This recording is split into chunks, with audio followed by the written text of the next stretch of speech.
Amazon recently rolled out Rufus AI out of its beta form, and if you're not using Rufus to optimize your handmade listings, you're leaving visibility and sales on the table every single day. Because Rufus isn't just another search bar update.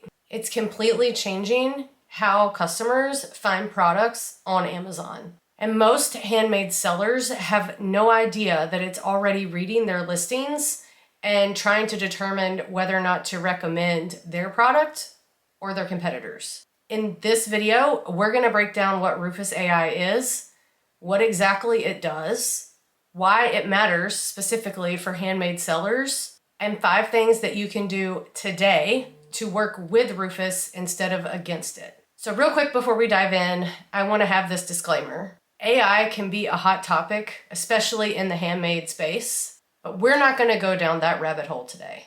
What I want to do is show you a tool that Amazon is already using on the back end, whether you like it or not, and how you can use it to help your listings that are already there on Amazon. I want to help you take advantage of what buyers are already using. So what exactly is Rufus? Rufus is Amazon's AI shopping assistant. It launched in beta just over a year ago, and generative AI has allowed Rufus to go to a whole new level. Amazon has actually been using some form of AI in their marketplace for over 25 years. But what they're doing with Rufus right now really is a game changer. And yes, if you're like me, you're wondering, why the heck is it called Rufus? Back in 1996, when Amazon first got started, there was a little Welsh corgi roaming around in the warehouse, and you guessed it, his name was Rufus. He was kind of the unofficial first employee. So when Amazon was looking to name their AI shopping assistant, you guessed it, they called it Rufus and went back to their roots. I thought that was pretty cute. But back to why it matters for your shop. Rufus is embedded throughout the entire shopping experience on Amazon. It shows up in the search bar, it shows up on the product pages, it helps buyers compare products, it can even answer their questions real time, and it's doing all of that based on what's built into our listings. So here's the shift that can change everything for handmade sellers. The old Amazon search was just matching keywords. A buyer would type in things like handmade earrings, and a list of products would come back from that search. You would win by putting the right keywords in the right places in your listings. Rufus doesn't work that way though. Rufus understands intent. So instead of typing in handmade earrings gift into the search bar, a buyer can now ask Rufus, what's a meaningful gift for my best friend who enjoys jewelry and hates anything that's mass-produced? And Rufus takes all of that, meaningful birthday gift, unique jewelry, hates mass-produced, and goes and looks for a listing that genuinely answers all of those questions. Do you see now why this is actually great for handmade sellers? Your buyer is already out there asking these questions. Is this truly a handmade item?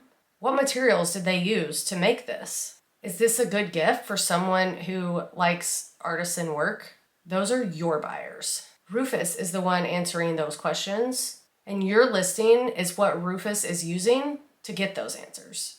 Before we get into all of the optimization tips, I want you to understand one thing that most sellers genuinely miss. Rufus isn't just in one place. It's all over Amazon. It can show up in the search bar before the results even return. It appears on your product pages as customers are asking questions and answering those in real time. It compares products side by side when customers ask which one is better. And it can even surface recommendations after a buyer has already put something in their cart. Which means that at every stage of the buyer's journey, Rufus is reading your listing and deciding whether or not to recommend your listing or something else. So if you go open the Amazon app right now and try to search for it the way that a customer would. with a conversation in Rufus. You can ask it, what's a good handmade gift for a mom who loves nature? And you watch what comes up. That is how Rufus searches, with genuine conversational questions. And that's how you want your buyers to find your shop. Okay, so let's get into some practical tips. So we're gonna go through 5 things that can help you optimize your listings and show up in Rufus. So tip number 1, you wanna fill in every product attribute field, every single one of them completely. I know this sounds boring and I know this sounds time consuming, but you wanna go through and make sure you have all of those attributes filled in so that the back end of Amazon knows exactly what you're listing. This is one of the fastest and highest impact ways that you can give Amazon your information. There are attribute fields for color, material, size, style, patterns if there is one, and even occasions. And most sellers skip right over those and don't even fill them in. I'm bad for not filling in things like occasion, but that could really put your listing in a whole new category. Every empty field that you leave is a lost opportunity for showing up in search. So if you don't fill in that your necklace is made of sterling silver, then when the buyer looks for sterling silver necklaces, your listing may not show up. Sometimes that happens even if you put it in the title, that it's not searching just the title, but the actual attributes in your listing. Rufus uses the structured fields to ensure that it's pulling the correct information. So the first thing you can do is go into every one of your listings and make sure all of the fields are filled in and populated with the correct information. This could be a 10-minute fix that can open you up to a ton of more searches today. So tip number 2, you can write your bullet points like you're talking to a person, not just stuffing your keywords. The old way, you might type in handmade earrings, sterling silver, boho jewelry, a gift for her, artisan jewelry, those kinds of things. That's just a keyword list. Rufus doesn't love keyword lists. Buyers don't love keyword lists. Here's what I would consider a Rufus ready bullet point. And yes, I'm gonna read this. Hand formed from recycled sterling silver using traditional metalworking techniques. These earrings are lightweight enough for everyday wear and distinctive enough to be a conversation starter. Perfect for the woman who prefers jewelry with a story over something she could find anywhere. So that's a lot for one bullet point. You could totally break that into a couple of bullet points. But do you see the difference? Specific material, clear benefits, definitely saying that it's a unique item and it's a conversation starter, who it's for, why it matters. That's what Rufus is going to use to answer a question from a buyer about whether or not something is actually truly handmade and if it's worth the purchase. Go through every bullet point that you use and ask yourself, does this answer a real question? Does it communicate something specific about my product? Does it give Rufus something to work with? So tip number 3 is build out your Q&A section. And this is something I haven't done, but this is Rufus's secret weapon. Like I said, I haven't done this yet because I have some older listings that Q&A wasn't really a thing. But this is definitely something a lot of sellers skip. Rufus can specifically go into the Q&A section when a buyer asks a question about your product. When a buyer asks, is this really handmade? Rufus can look into the Q&A for answers. If it's not there, it's either going to guess and hallucinate information or tell the buyer that it just doesn't have the information. Neither of those is going to help you make a sale. You should have at least 8 to 12 questions answered in the Q&A section. You can go back and look at questions that customers have asked in the past. Maybe think about your product. Is there certain questions that you always get? You can pre-populate those in your Q&A section. Some ideas for Q&As. Is this product really handmade? And this is where you can be specific about your process and how you make your items.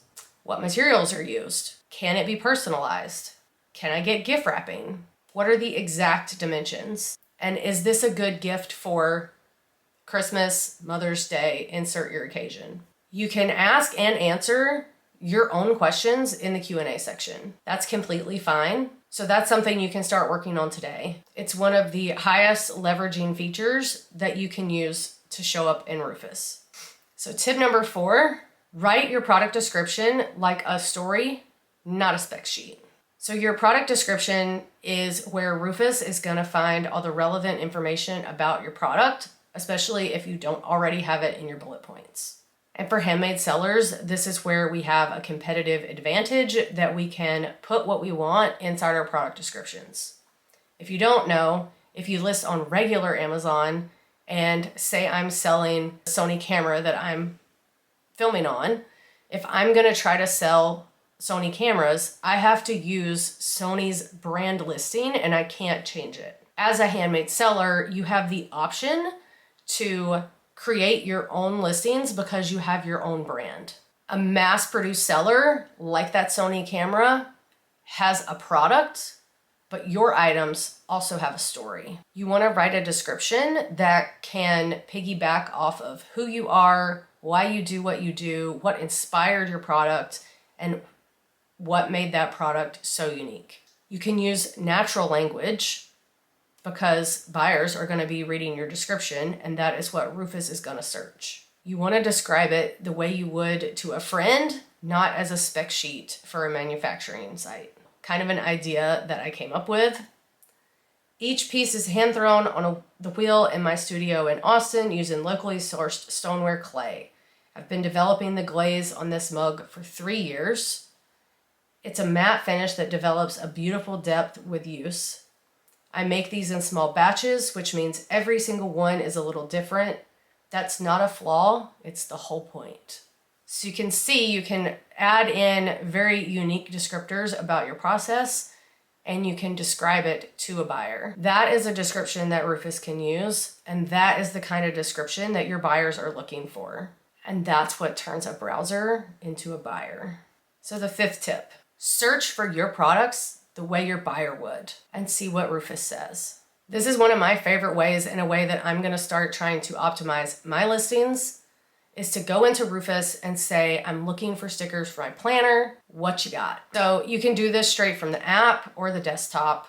It's a great way to just peruse around on Amazon, and I was playing around with it the other night, just looking at different things, asking it different questions and seeing what it was coming up with.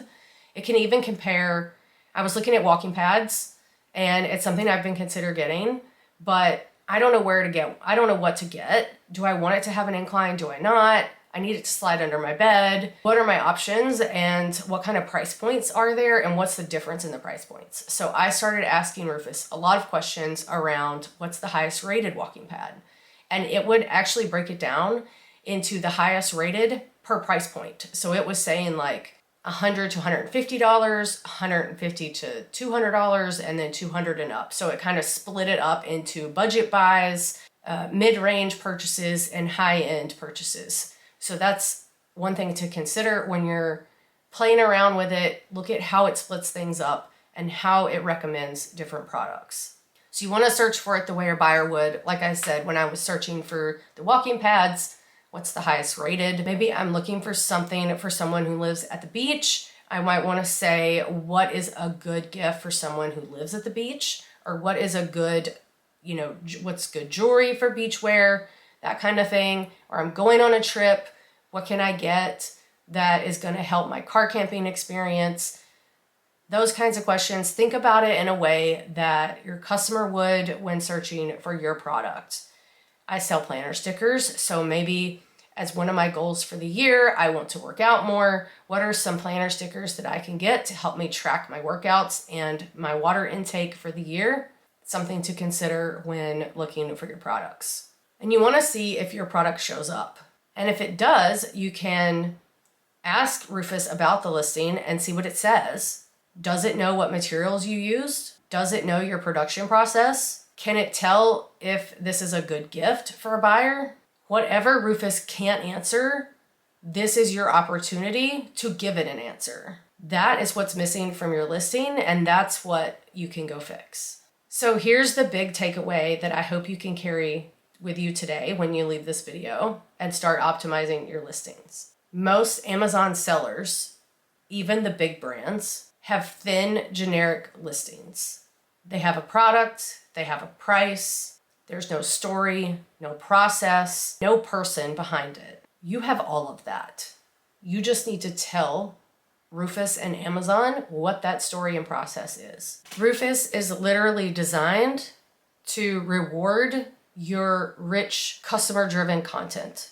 Rufus is matching buyers to your products or competitors' products, and your job is to make sure that you give the Amazon ecosystem what it needs to match your products when someone searches on Rufus. You don't need to be afraid of AI. You need to understand it. And once you do, it becomes one of the most powerful tools you can use. Now, if you want to go way deeper into the Amazon AI ecosystem, I have something really exciting to share. I am building out a bonus course, Increase Your Shop Views with Amazon AI Tools, and it covers not just Rufus, but all the AI tools that are built into Amazon's backend. It covers things like Seller Assistant, the AI listing experience, the Product Opportunity Explorer, and the Seller Assistant using dynamic canvas, and all of it. I'm going to be teaching it specifically for handmade sellers. And right now, if you grab my starter course, you'll get the bonus course as well, but you have to grab it before May 26th. You'll get the entire AI course included, and it's 9 full modules in that bonus content. It'll have everything that we covered today and so much more. The link is down in the description box below. The deadline is May 26th, and that is when the bonus course will disappear. I am working on teaching Amazon to handmade sellers so that you can achieve all of your dreams with your business. And I genuinely believe sellers that understand the Amazon ecosystem and all the tools that are available, you can make this a full-time job if you want it to be. And I want you to have a real competitive advantage over those mass-produced items that are showing up on Amazon. I don't want you to be the seller who figures all this out 6 months from now and wish you had done it sooner. But before you go, I'm curious. Have you heard of Rufus? Have you used it when you're shopping on Amazon? Or is this your first time hearing about it? Drop a comment down below and let me know. And if you want more videos like this that cover the Amazon handmade strategy, AI tools, and more, please subscribe and look out for new videos. I'll catch you in the next one. Bye.